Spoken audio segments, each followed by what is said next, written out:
ও ভাই আজ আমাদের ছুটি কি করি আর ভেবে না পাই কথা দিয়ে কোন কোন যায় কোন মাঠে রে ছোটবেলা সব চাপার কাছে চাপা হয়ে ফুটি ভোরের বেলা মাগো হলো হলো ওদিকে ভিতরে ভিতরে হলো খান দিলে নিমেষে ফেলিতে তিন খান করে আনে যেখানে সেখানে নিপুষে দুপুরে আমার ছোট্ট শাখানি দোলাবো তোর বইয়ের পরে আমি তুমি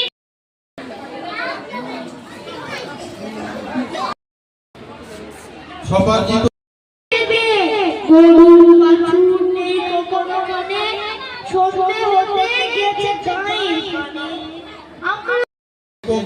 যারা অংশগ্রহণ করেছ জিনিয়া রায়, সালভি রায়, নীলাক্ষী সাহা।